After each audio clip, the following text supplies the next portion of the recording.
Alhamdulillahilladzi arsala rasulahu bil huda wa dinil haqq liyudhhirahu 'ala dini kulli wa kafa billahi shahida. Asyhadu an la ilaha illallah wahdahu la syarika lah wa asyhadu anna Muhammadan abduhu wa rasuluhu. Allahumma shalli ala sayyidina Muhammadin wa ala alihi wa sahbihi ajma'in. Amma ba'du, fa ya ibadallah, ittaqullaha haqqa tuqatih wa la tamutunna illa wa antum muslimun. Wa qala Allah ta'ala fil Qur'anil azim wa huwa asdaqul qailin. A'udzu billahi minasy syaithanir rajim. Wa idh faraqna bikumul bahra fa anjaynakum wa aghraqna ala fir'auna wa antum tanzurun. Shadaqallahul azim. Ma'asyiral muslimin sedaya jamaah rahimakumullah. Alhamdulillah, marilah kita senantiasa memanjatkan rasa puji dan syukur kita kehadirat Allah Subhanahu wa taala. Yang alhamdulillah pada siang hari ini Allah Subhanahu wa taala masih memperkenankan kita, masih memberikan kita kesempatan, kemampuan serta kemauan untuk memenuhi panggilan Allah, untuk bersama-sama kita hadir di tempat yang mubarak ini. Dan sebentar lagi kita akan bersama-sama ruku dan sujud kepada Allah, di mana kita memohon dan meminta kepada Allah. Mudah-mudahan dengan ruku dan sujud kita, Allah akan semakin memberikan keberkahan kepada kita. Dan mudah-mudahan dengan keberkahan itu Allah mempermudah urusan kita, baik dalam urusan kita di dunia dan akhirat tentunya. Amin ya rabbal alamin. Salawat dan salam marilah sama-sama kita aturkan kepada Nabi kita Muhammad sallallahu alaihi wasallam, yang mudah-mudahan Rasulullah memperkenankan kita, mengakui kita semuanya sebagai umatnya. Dengan itu pula kita berharap bahwa kita akan mendapatkan syafaat kelak yaumil hisab. Amin ya rabbal alamin. Ma'asyiral muslimin sidang jamaah Jumat rahimakumullah. Dalam kesempatan ini Perkenankan saya untuk mengajak kita semua untuk bersama-sama menyimak ayat Allah Subhanahu wa taala yang tercantum di dalam surah Al-Baqarah ayat 50. A'udzu billahi minasyaitonir rajim. Bismillahirrahmanirrahim. Wa idh darabna bikumul bahra wa anjaynakum wa aghraqna ala fir'auna wa antum tanzurun. Artinya, dan ingatlah ketika kami berlari lautan untukmu, lalu kami selamatkan kamu, dan kami tenggelamkan Firaun dengan seluruh bala tentaranya, sementara kalian menyaksikan. Masyaallah muslimin sedang rahimakumullah.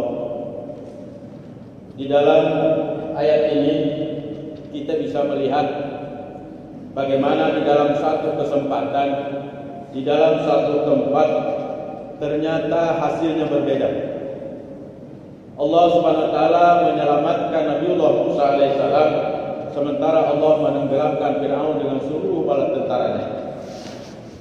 Kita bisa mengatakan mungkin Nabi Musa berada pada jalur yang benar sehingga Allah memperkenankan makhluknya itu berupa laut untuk menyelamatkannya, tapi ternyata laut membahayakan Firaun karena memang pada posisi dia menentang perintah Allah.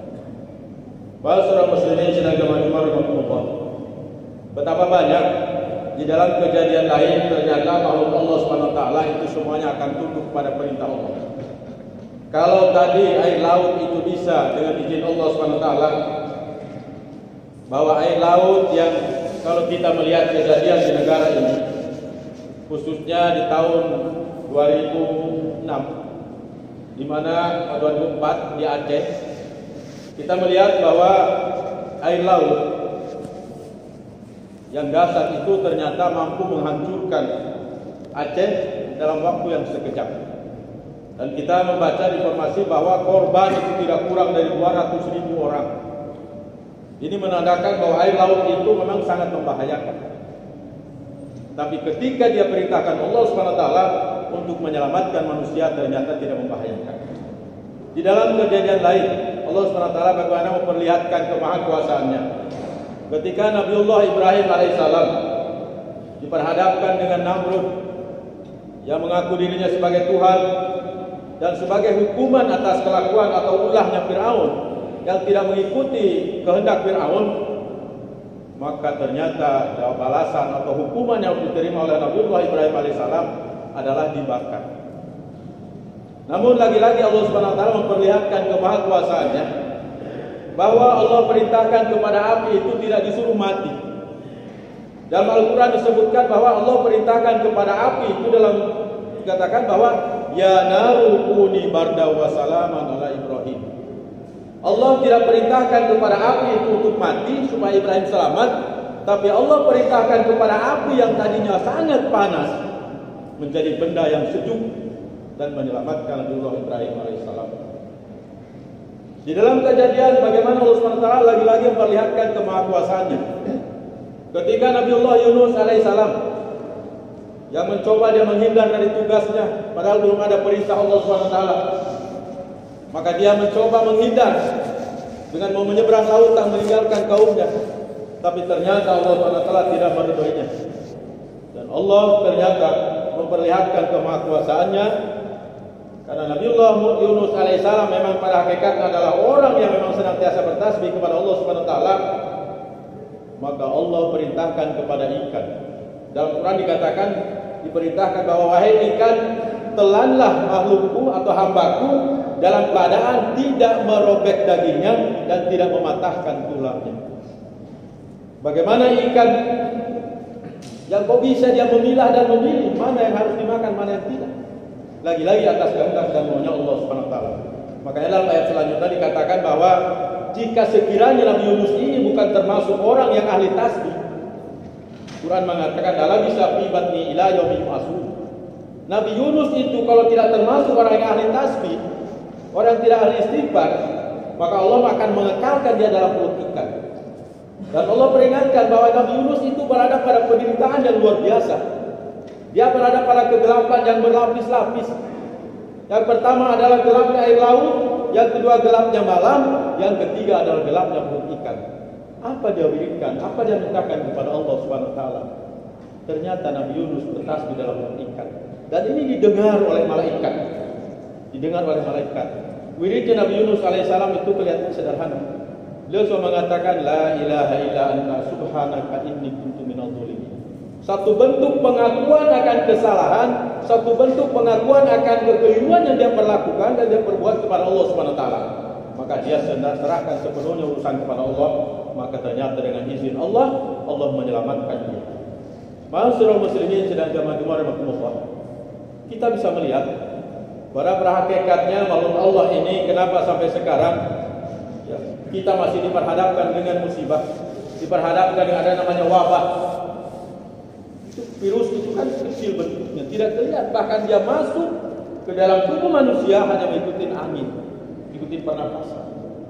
Tapi toh sedemikian sulit di beratasnya. Bagaimana? Ya tentunya masyarakat muslimin sedang jemaah rahimahumullah, kita melihat pada hakikatnya makhluk Allah itu tidak akan membahayakan manusia selama manusia itu berada pada naungan dan perlindungan Allah Subhanahu wa taala. Tetapi sebaliknya manusia itu berada dimanapun berada pada posisi bahaya selama manusia itu menentang kehendak dan maunya Allah Subhanahu wa taala.